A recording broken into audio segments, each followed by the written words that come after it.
మామిడి పంటకు గిట్టుబాటు ధర ప్రభుత్వం కల్పించడంలో వైఫల్యం చెందిందని, ప్రభుత్వం చేసిన నిర్ణయం ప్రకారం టన్నుకు 12,000 రూపాయలు చెల్లించాలని సిపిఎం జిల్లా కార్యదర్శి వందవాసి నాగరాజు డిమాండ్ చేశారు.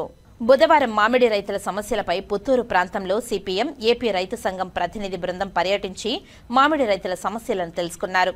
చిత్తూరు, తిరుపతి జిల్లా కలెక్టర్లు, ఫ్యాక్టరీ యజమానులతో, రైతులతో, రైతు సంఘాలతో చర్చించి టన్నుకు 12,000 రూపాయల చొప్పున చెల్లించాలని ఆదేశాలు ఇచ్చి ఆచరణలో అమలు కావడం లేదని అన్నారు. గుజ్జ ఫ్యాక్టరీ యజమానులు సిండికేట్గా మారి మామిడి రైతులతో చెలగాటమాడుతున్నారని విమర్శించారు.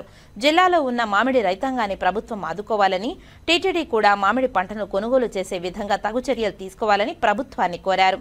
రైతుకు పెట్టిన పెట్టుబడి కూడా రావడం లేదని కన్నీరు మున్నీరవుతున్నారని ఆవేదన వ్యక్తం చేశారు.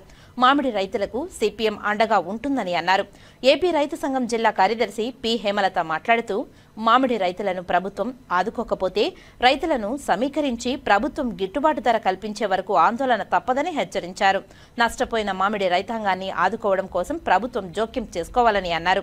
సిపిఎం జిల్లా కార్యదర్శి వర్గ సభ్యులు టి సుబ్రహ్మణ్యం, పుత్తూరు కార్యదర్శి ఆర్ వెంకటేష్, రైతు సంఘం జిల్లా కార్యదర్శి పి హేమలత, శంకర్ తదితరులు పాల్గొన్నారు. రైతు అనేవాడు చెట్లు మొత్తం కూడా టేబుల్ వెరైటీకి మార్చేస్తాడు. నువ్వేం చేస్తావు? అప్పుడు ఫ్యాక్టరీ మూసుకొని ఇంటికి పోవాలి. నువ్వు రైతులను బెదిరిస్తే రైతులు కూడా ఒక్క మాట మీదకి వచ్చి మొత్తం టేబుల్ వెరైటీలు చేసేసారంటే తోతాపూరి లేకుండా పోతుంది. ఆ రోజు జ్యూస్ ఫ్యాక్టరీలన్నీ మూతపడతాయి. ఎట్టి పరిస్థితుల్లో జ్యూస్ ఫ్యాక్టరీలు మూతపడకూడదు, రైతులు అన్యాయం అయిపోకూడదు అని చెప్పి చాలా ఓర్పుగా కలెక్టర్ గారు మాట్లాడారు. ప్రభుత్వం కూడా ఆలోచించాలి. ఈరోజు ఈ పరిస్థితి రైతులకు వచ్చింది అంటే గతంలో ఇచ్చినట్లే ఈరోజు కూడా 12 రూపాయల జతకు 3 రూపాయలు వేసి 15 రూపాయలు ఇస్తే చాలని చెప్పి రైతులు అల్ప సంతోషులు. దానికే వాళ్ళు అంగీకరించారు. అది కూడా ఇవ్వకుండా ఈరోజు మోసం చేసి 12 రూపాయలు అక్కడ ప్రకటించిన తర్వాత మీరు ఎట్లా 5 రూపాయలకు అడుగుతారని చెప్పి మేము ప్రశ్నిస్తాను. పోరాటం ఉధృతం చేస్తాం. రైతులంతా రోడ్ల మీదకి వస్తారు.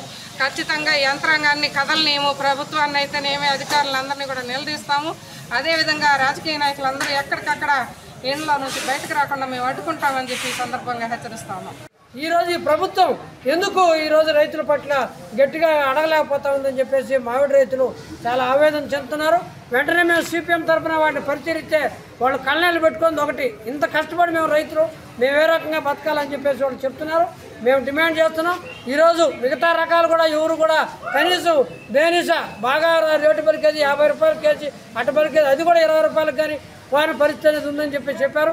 అది కూడా ఇక్కడ అమ్ముడు వాని పరిస్థితిలో దూర ప్రాంతాలకి చెన్నై కోటికి పంపించే దుస్థితి ఏర్పడింది. కాబట్టి ప్రభుత్వం వెంటనే జోక్యం చేసుకోవాలి.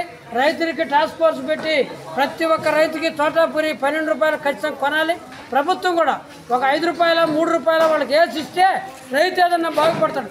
రైతు ప్రభుత్వం, రైతు కష్టాలు నాకు తెలుసు అని చెప్తున్నా ఈ యొక్క తెలుగుదేశం, ఈ కూటమి ప్రభుత్వం ఈరోజు ఇక్కడున్న ఎమ్మెల్యే గారు కూడా చెప్పారు, కలెక్టర్ గారు చెప్పారు. వెంటనే జోక్యం చేసుకుని తోతాపురి పెద్ద ఎత్తున పండేది ఇది కాబట్టి వాళ్ళ రైతులంగా అందరూ కూడా ఈ విషయాలకు సంబంధించి జాగ్రత్త తీసుకొని దాని అన్నింటినీ కూడా వాళ్ళ కొని వాళ్ళకి ఆదుకోవాలని చెప్పేసి సిపిఎం తరఫున మేము డిమాండ్ చేస్తున్నాం.